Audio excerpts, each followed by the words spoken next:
जय श्री राधे। श्री हरिवंश राधा वल्लभ लाल की जय। श्री हरिवंश महाप्रभु की जय। परम पूज्य गुरुदेव महाराज की सदा जय हो। बहुत बहुत स्वागत है आप सभी का श्री चैतन्य चरितावली में। चैतन्य महाप्रभु का अद्भुत चरित्र हमें श्रवण करने का अवसर सिर्फ और सिर्फ श्यामा श्याम की कृपा से ही मिल रहा है। आज हम बहुत प्यारा चरित्र सुनेंगे, प्रछन्न भक्त पुंडरीक विद्यानिधि, इनके बारे में। बट इसे शुरू करने से पहले आइए महाप्रभु को प्रसन्नता प्रदान करने वाले हरि नाम को गा लेते हैं। मेरे साथ साथ आप भी गाइए। हरे कृष्णा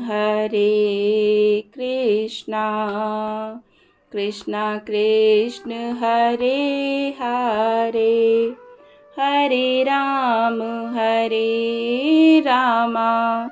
राम राम हरे हरे, हरे कृष्णा हरि बोल। चलिए शुरू करते हैं।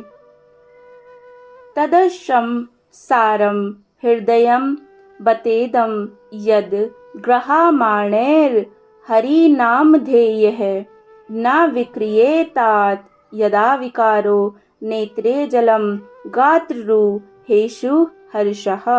अर्थात श्री हरि भगवान के मधुर नामों के स्मरण मात्र से जिनके हृदय में किसी प्रकार का विकार उत्पन्न ना हो तथा जिनके शरीर में स्वेद, कंप, अश्रु तथा रोमांच आदि सात्विक भावों का उदय ना होता हो, तो समझना चाहिए कि उन पुरुषों का हृदय फौलाद का बना हुआ है। जिनके हृदय में भगवान के प्रति भक्ति उत्पन्न हो गई है, जिनका हृदय श्याम रंग में रंग गया है, जिनकी भगवान के सुमधुर नामों तथा उनकी जगत पावनी लीलाओं में रति है, उन बड़भागी भक्तों ने ही यथार्थ में मनुष्य शरीर को सार्थक बनाया है। प्राय देखा गया है कि जिनके ऊपर भगवत कृपा होती है, जो प्रभु के प्रेम में पागल बन जाते हैं, उनका बाह्य जीवन भी त्यागमय बन जाता है, क्योंकि जिसने उस अद्भुत प्रेम रसासव का एक बार भी पान कर लिया, उसे फिर त्रिलोकी के जो भी संसारी सुख हैं, सभी फीके फीके से प्रतीत होने लगते हैं।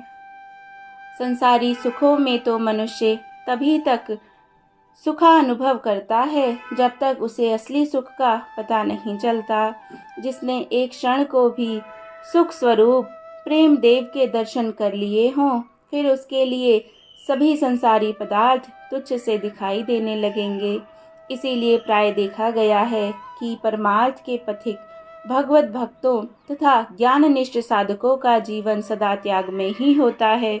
वे संसारी भोगों से स्वरूपतः भी दूर ही रहते हैं, किंतु कुछ ऐसे भी भक्त देखने में आते हैं कि जिनका जीवन ऊपर से तो संसारी लोगों सा प्रतीत होता है, किंतु हृदय में अगाध भक्ति रस भरा हुआ होता है, जो जरा सी ठेस लगते ही छलक कर आंखों के द्वारा बाहर आने लगता है। असल में भक्ति का संबंध तो हृदय से है। यदि मन विषय वासनाओं में रत नहीं है, तो किसी भी परिस्थिति में क्यों ना रहे, हृदय सदा प्रभु के पाद पद्मों का ही चिंतन करता रहेगा। यही सोचकर महाकवि केशव कहते हैं, क्या कहते हैं? कहें केशव भीतर जोग जगह इत बाहर, भोग मयो तन है, मन हाथ भयो जिनके तिनके, बन ही घर है और घर ही बन है। प्राय देखा गया है कि त्याग में जीवन बिताने से साधक के मन में ऐसी धारणा सी हो जाती है कि बिना स्वरूपतः बाह्य त्याग में जीवन बिताए भगवत भक्ति प्राप्त ही नहीं हो सकती। भक्ति मार्ग में यह बड़ा भारी विघ्न है। त्याग में जीवन जितना भी बिताया जाए उतना ही श्रेष्ठ है, किंतु यह आग्रह करना कि स्वरूपतः त्याग किए बिना कोई भक्त बन ही नहीं सकता, वह त्यागजन्य एक प्रकार का अभिमान ही है। भक्तों को तो तृण से भी नीचा बनकर कुत्ते, चांडाल, गौ और गधे तक को भी मन से नहीं, किंतु शरीर से दंड की तरह पृथ्वी पर लेटकर प्रणाम करना चाहिए, तभी अभिमान दूर होगा। भक्तों के विषय में कोई क्या कह सकता है कि वे किस रूप में रहते हैं। नाना परिस्थितियों में रहकर भक्तों को जीवन बिताते देखा गया है। इसीलिए जिसके जीवन में बाह्य त्याग के लक्षण प्रतीत ना हो वह भक्त नहीं है, ऐसा कभी भी नहीं सोचना चाहिए। पुंडरीक विद्यानिधि एक ऐसे ही प्रसन्न भक्त थे। उनके आचार व्यवहार को देखकर कोई नहीं समझ सकता था कि ये भक्त हैं। सब लोग उन्हें विषयी ही समझते थे। लोग समझते थे, किंतु पुंडरीक महाशय तो सदा प्रभु प्रेम में छके से रहते थे। लोगों को दिखाने के लिए वे कोई काम थोड़े ही करते थे, उन्हें तो अपने प्यारे से काम था। वैसे उनका बाह्य व्यवहार संसारी विषयी लोगों सा ही था। उनका जन्म एक कुलीन वंश में हुआ। वे देखने में बहुत ही सुंदर थे। शरीर राजपुत्रों की भांति सुकुमार था। अत्यंत ही चिकने और कोमल उनके काले काले घुंघराले बाल थे। वे उनमें सदा बहुमूल्य सुगंधित तेल डालते, शरीर को उबटन और तेल फुलेल से खूब साफ रखते, बहुत ही महीन रेशमी वस्त्र पहनते, कभी गंगा स्नान करने नहीं जाते। लोग तो यही समझते थे कि इनकी गंगा जी में भक्ति नहीं, किंतु उनके हृदय में गंगा माता के प्रति अनन्य श्रद्धा थी। वे इस भय से स्नान करने नहीं जाते कि माता के जल से पाद स्पर्श हो जाएगा। लोगों को गंगा जी में मलमूत्र तथा अस्थि फेंकते, तेल फुलेल लगाते और बाल फेंकते देखकर उन्हें बड़ा ही मार्मिक दुख होता। देवार्चना से पूर्व ही वे गंगा जल पान करते। इस प्रकार उनकी सभी बातें लोक बाह्य ही थीं। इसीलिए लोग उन्हें घोर संसारी कहकर उनकी उपेक्षा ही करते। एक दिन प्रभु भावावेश में आकर जोरों से हा पुंडरीक विद्यानिधि, ओ मेरे बाप विद्यानिधि कहकर जोरों से रुदन करने लगे। पुंडरीक पुंडरीक कहते कहते वे अधीर हो उठे और बेहोश होकर पृथ्वी पर गिर पड़े। भक्त आपस में एक दूसरे की ओर देखने लगे। सभी को विस्मय हुआ। पहले तो भक्तों ने समझा पुंडरीक कहने से प्रभु का अभिप्राय श्री कृष्ण से ही है। फिर जब पुंडरीक के साथ विद्यानिधि पद पर ध्यान दिया, तब उन्होंने अनुमान लगाया हो ना हो इस नाम के कोई भक्त हैं। बहुत सोचने पर भी नवद्वीप में पुंडरीक विद्यानिधि नाम के किसी वैष्णव भक्त का स्मरण उन लोगों को नहीं आया। थोड़ी देर के अनंतर जब प्रभु की मूर्छा भंग हुई तो भक्तों ने विनम्रता पूर्वक पूछा, प्रभु जिनका नाम ले लेकर जोरों से रुदन कर रहे थे, वे भाग्यवान पुंडरीक विद्यानिधि कौन परम भागवत महाशय हैं? प्रभु ने गंभीरता के साथ कहा, वे एक परम प्रसन्न वैष्णव भक्त हैं। आप लोग उन्हें देखकर नहीं जान सकते कि ये वैष्णव हैं। उनके बाह्य आचार विचार प्राय सांसारिक विषयी पुरुषों के से हैं। वे चटगांव निवासी एक परम कुलीन ब्राह्मण हैं। उनका एक घर शांतिपुर में भी है। गंगा सेवन के निमित्त वे कभी कभी चटगांव से शांतिपुर में भी आ जाते हैं। वे मेरे अत्यंत ही प्रिय भक्त हैं। वे मेरे आंतरिक सुहृद हैं। उनके दर्शन के बिना मैं अधीर हूँ। वह कौन सा सो दिवस होगा जब मैं उन्हें प्रेम से आलिंगन करके रुदन करूँगा। प्रभु की ऐसी बात सुनकर सभी को बड़ा विस्मय हुआ और प्रसन्नता भी, और सबके सब पुंडरीक विद्यानिधि के दर्शन के लिए परम उत्सुकता प्रकट करने लगे। सबने अनुमान लगा लिया कि जब प्रभु उनके लिए इस प्रकार रुदन करते हैं तो वे शीघ्र ही नवद्वीप में आने वाले हैं। प्रभु के स्मरण करने पर अपने घर में ठहर ही कौन सकता है। इसीलिए सब भक्त विद्यानिधि के आगमन की प्रतीक्षा करने लगे। जय जय श्री राधे। एक दिन चुपचाप पुंडरीक महाशय नवद्वीप पधारे। किसी को भी उनके आने का पता नहीं चला। बहुत से भक्तों ने उन्हें देखा भी, किंतु उन्हें देखकर कौन अनुमान लगा सकता था कि ये परम भागवत वैष्णव है। भक्तों ने उन्हें कोई सांसारिक धनी मानी पुरुष ही समझा। इसीलिए भक्त उनके आगमन से अपरिचित ही रहे।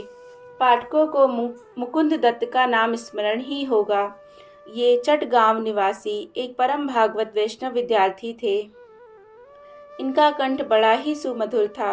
अद्वैताचार्य के समीप ही अध्ययन करते थे और उनकी सत्संग सभा में अपने मनोहर गायन से भक्तों को आनंदित किया करते थे। जब से प्रभु का प्रकाश हुआ तब से वे इन्हीं की शरण में आ गए और प्रभु के साथ मिलकर श्री कृष्ण कथा और संकीर्तन में ही सदा संलग्न रहते हैं। विद्यानिधि जी इनके गांव के ही थे। दोनों ही समवयस्क तथा परस्पर में एक दूसरे से भली भांति परिचित थे। मुकुंद दत्त और वासुदेव पंडित ही विद्यानिधि के भक्ति भाव को जानते थे। प्रभु के परम अंतरंग भक्त गदाधर से मुकुंद बड़ा ही स्नेह करते थे।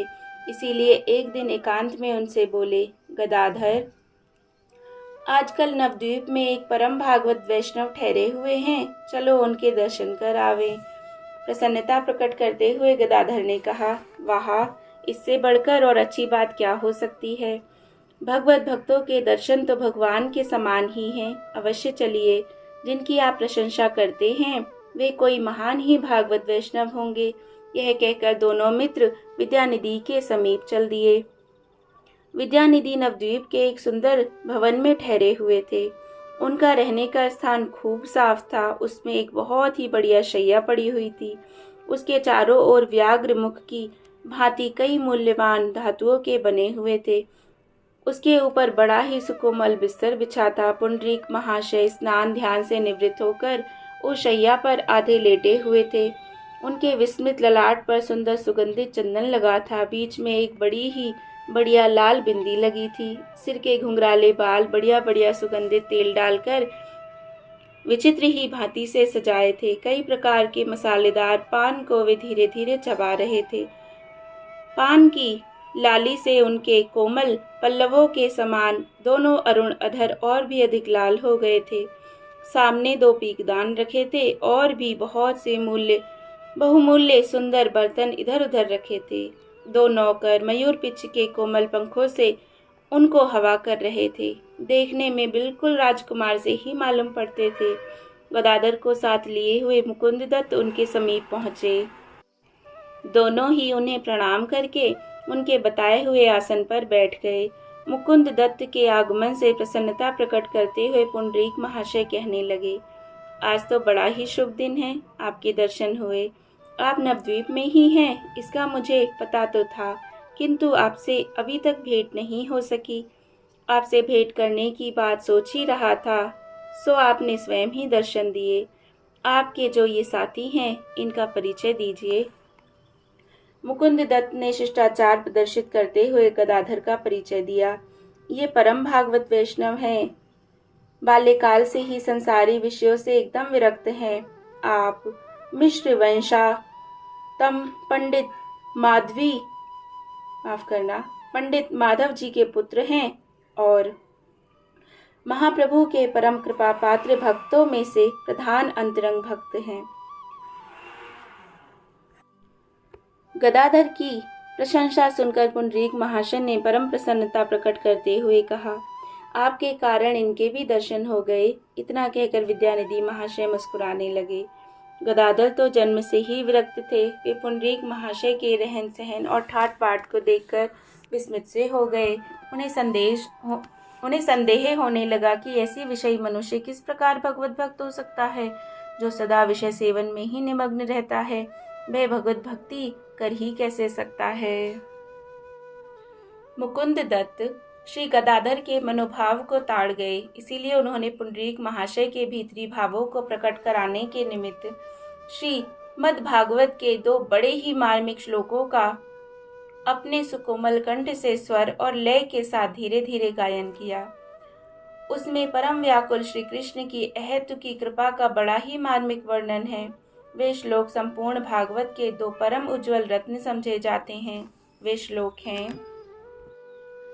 अहो बकीयम स्तन कालकूटम जिया घाम सया पायदप्य साध्वी लेभे गतिम धातृचिताम ततोऽन्यम कम वा दयालुम शरणम ब्रजेम। ये पहला है और दूसरा है, पूतना लोक बालघनी राक्षसी रुधिराशना जिघाम से आपी हरे स्तनम तत्वाप सदगतिम। मुकुंद के मुख से इन दोनों श्लोकों को सुनते ही विद्यानिधि महाशय मूर्छित होकर शैया से नीचे गिर पड़े। एक क्षण पहले जो खूब सजे धजे बैठे हंस रहे थे, दूसरे क्षण श्लोक सुनने से उनकी विचित्र हालत हो गई। और इन श्लोकों का क्या अर्थ है? अर्थ है कि अहो, कितने आश्चर्य की बात है, दुष्ट स्वभाव वाली पूतना अपने स्तनों में कालकूट विष लगाकर उन्हें मारने की इच्छा से आई थी और इसी असद विचार से उसने भगवान को स्तनपान कराया था। उस ऐसे क्रूर कर्म वाली को भी प्रभु ने अपनी पालन पोषण करने वाली माता के समान सद्गति प्रदान की। ऐसे परम कृपालु भगवान को छोड़कर और किसकी शरण में हम लोग जाएं? और जो दूसरा था उसका अर्थ है पूतना लोगों के बालकों को मारने वाली, रुधिर को पीने वाली नीच योनि की राक्षसी थी। वह मारने की इच्छा रखकर स्तन पिलाने से सद्गति को प्राप्त हो गई। फिर जो श्रद्धा बुद्धि से उनका स्मरण पूजन करते हैं उनका तो क्या ही कहना। आहा, जय जय। तो ये वो 2 श्लोकों का अर्थ है जो उन्होंने गाए थे और इनको सुनकर जो विद्याधर जी हैं, विद्यानिधि जी जो हैं, वो मूर्छित होकर गिर पड़े। उनके शरीर से स्वेद, कंप, अश्रु, विकृति आदि सभी सात्विक विकार एक साथ उदय हो पड़े। वे जोरों के साथ रुदन करने लगे। उनके नेत्रों से निरंतर जो जलधारा सी बह रही थी, घुंघराले कढ़े हुए केश इधर उधर बिखर गए, संपूर्ण शरीर धूल धूसरित सा हो गया। दोनों हाथों में से वे अपने रेशमी वस्त्रों को चीरते हुए जोर जोर से मुकुंद से कहने लगे, भैया फिर पढ़ो, इस अपने सुमधुर गायन से मेरे कर्ण रंध्रों में फिर से अमृत सिंचन कर दो। मुकुंद फिर उसी लय से स्वर के साथ श्लोक पाठ करने लगे। वे ज्यों-ज्यों श्लोक पाठ करते त्यों ही त्यों पुंडरीक महाशय की बेकली और बढ़ती जाती। वे पुनः पुनः श्लोक पढ़ने के लिए आग्रह करने लगे, किंतु उनके साथियों ने उन्हें श्लोक पाठ करने से रोक दिया। पुंडरीक विद्यानिधि बेहोश होकर पड़े हुए अश्रु बहा रहे थे। इनकी ऐसी दशा देखकर गदाधर के आश्चर्य का ठिकाना नहीं रहा। क्षण भर पहले जिन्हें वे संसारी विषयी समझ रहे थे, उन्हें अब इस प्रकार प्रेम में पागलों की भांति प्रलाप करते देखकर वे भौचक्के से रह गए। उनके त्याग, वैराग्य और उपरति के भाव ना जाने कहाँ विलीन हो गए। अपने को बार बार धिक्कार देने लगे कि ऐसे परम वैष्णव के प्रति मैंने ऐसे कलुषित विचार रखकर घोर पाप किया है। वे मन ही मन अपने पाप का प्रायश्चित करने लगे। अंत में उन्होंने निश्चय किया कि वैसे तो हमारा यह अपराध अक्षम्य है, अर्थात क्षमा योग्य नहीं है। फिर भी भगवद अपराध तो क्षम्य हो भी सकता है, किंतु वैष्णव अपराध तो सर्वदा अक्षम्य है। इसके प्रायश्चित का एक ही उपाय है, हम इनसे मंत्र दीक्षा ले लें, इनके शिष्य बन जाएं, तो गुरु भाव से ये स्वयं ही क्षमा कर देंगे। ऐसा निश्चय करके इन्होंने अपना भाव मुकुंद दत्त के सम्मुख प्रकट किया। इनके ऐसे विशुद्ध भाव को समझकर मुकुंद दत्त को बड़ी प्रसन्नता हुई और उन्होंने इनके विमल भाव की सराहना की। बहुत देर के अनंतर पुंडरीक महाशय प्रकृतिस्थ हुए। सेवकों ने उनके शरीर को झाड़ पोंछ कर ठीक किया। शीतल जल से हाथ मुंह धोकर वे चुपचाप बैठ गए। तब विनीत भाव से मुकुंद ने कहा, महाशय, ये गदाधर पंडित कुलीन ब्राह्मण हैं, सत्पात्र हैं, परम भागवत वैष्णव हैं। इनकी हार्दिक इच्छा है कि ये आपके द्वारा मंत्र ग्रहण करें। इनके लिए क्या आज्ञा होती है? कुछ संकोच और नम्रता के साथ विद्यानिधि महाशय ने कहा, ये तो स्वयं ही वैष्णव हैं। हम में इतनी योग्यता कहाँ है जो इन्हें मंत्र दीक्षा दे सकें। ये तो स्वयं ही हमारे पूज्य हैं। मुकुंद दत्त के अत्यंत ही दीनता के साथ कहा, इनकी ऐसी ही इच्छा है। यदि आप इनकी इस प्रार्थना को स्वीकार ना करेंगे तो इन्हें बड़ा भारी हार्दिक दुख होगा। आप तो कृपालु हैं, दूसरे को दुखी देखना ही नहीं चाहते, अतः इनकी यह प्रार्थना अवश्य स्वीकार कीजिए। मुकुंद दत्त के अत्यधिक आग्रह करने पर इन्होंने मंत्र दीक्षा देना स्वीकार कर लिया और दीक्षा के लिए उसी दिन एक शुभ मुहूर्त भी बता दिया। इस बात से दोनों मित्रों को बड़ी प्रसन्नता हुई। और वे बहुत रात्रि बीतने पर प्रेम में निमग्न हुए अपने अपने स्थानों के लिए लौट आए। इसके दूसरे तीसरे दिन गुप्त भाव से पुंडरीक महाशय अकेले ही एकांत में प्रभु के दर्शनों के लिए गए। प्रभु को देखते ही ये उनके चरणों से लिपटकर फूट फूट कर रोने लगे। विद्यानिधि को अपने चरणों में पड़े हुए देखकर प्रभु मारे प्रेम के बेसुध हो गए। उन्होंने पुंडरीक विद्यानिधि का जोरों के साथ आलिंगन किया। पुंडरीक के मिलने से उनके आनंद का पारावार नहीं रहा। उस समय उनकी आंखों से अविरल अश्रु प्रवाहित हो रहे थे। संपूर्ण शरीर पुलकित हो रहा था। वे पुंडरीक की गोद में अपना सिर रखकर रुदन कर रहे थे। इस प्रकार 2 प्रहर तक विद्यानिधि के वक्षस्थल पर सिर रखे निरंतर रुदन करते रहे। पुंडरीक महाशय के सभी वस्त्र प्रभु के अश्रुओं से भीग गए। पुंडरीक भी प्रेम में बेसुध हुए चुपचाप प्रभु के मुख कमल की ओर एकटक दृष्टि से देख रहे थे। उन्हें समय का कुछ भी भान नहीं रहा कि कितना समय बीत गया। दोपहर के अनंतर प्रभु को ही कुछ होश हुआ। उन्होंने उसी समय भक्तों को बुलाया और सभी से पुंडरीक महाशय का परिचय कराया। पुंडरीक महाशय का परिचय पाकर सभी भक्त परम संतुष्ट और अपने भाग्य की सराहना करने लगे। विद्यानिधि ने अद्वैत आदि सभी भक्तों की पदधूलि लेकर अपने मस्तक पर चढ़ाई और सभी को श्रद्धा भक्ति के साथ प्रणाम किया। इसके अनंतर पुंडरीक को बीच में करके सभी भक्त चारों ओर कीर्तन करने लगे। श्री कृष्ण संकीर्तन को सुनकर पुंडरीक महाशय फिर बेहोश हो गए। भक्तों ने संकीर्तन बंद कर दिया और भांति भांति के उपचारों द्वारा पुंडरीक को होश में किया। कुछ सावधान होने पर प्रभु की आज्ञा लेकर पुंडरीक अपने स्थान के लिए चले गए। शाम को आकर गदाधर ने पुंडरीक के समीप से मंत्र दीक्षा लेने की अपनी इच्छा प्रभु के सम्मुख प्रकट की। इस बात को सुनकर प्रभु अत्यंत ही प्रसन्न हुए और गदाधर से कहने लगे, गदाधर, ऐसा सुयोग तुम्हें फिर कभी नहीं मिलेगा। पुंडरीक जैसे भगवत भक्त का मिलना अत्यंत ही दुर्लभ है। तुम इस काम में अवधिक देरी मत करो। यह शुभ काम जितना ही शीघ्र हो जाए उतना ही ठीक है। प्रभु की आज्ञा पाकर नियत शुभ तिथि के दिन गदाधर जी ने विद्यानिधि से मंत्र दीक्षा ले ली। जिनके लिए महाप्रभु गौरांग स्वयं रुदन करते हों, जिनकी प्रशंसा करते करते प्रभु अधीर हो जाते हों, गदाधर जैसे परम त्यागी और महान भक्त जिनके शिष्य बनने में अपना सौभाग्य समझते हों, ऐसे भक्तों में अग्रणी श्री पुंडरीक विद्यानिधि की विशद वृदावली का बखान कौन कर सकता है। सचमुच विद्यानिधि की भक्ति परम शुद्ध और सात्विक कही जा सकती है, जिसमें दिखावटी और बनावटी का लेश भी नहीं है। ऐसे प्रसन्न भक्तों की पदधूलि से पापी पुरुष भी परम पावन बन जाता है। जय जय श्री राधे। कितना प्यारा अध्याय ना। तो अगर कोई हमें दिख रहा है कि पूरा ही संसार में रमा हुआ है, इससे हम अंदाज़ा नहीं लगा सकते कि उसके अंदर प्रभु के प्रति प्रेम है या नहीं है। जय जय श्री राधे, जय जय श्री राधे। अब अगला अध्याय हम आगे श्रवण करेंगे। श्री चैतन्य महाप्रभु की सदा जय हो, उनके अंतरंग भक्तों की सदा जय हो। जय जय श्री राधे श्याम।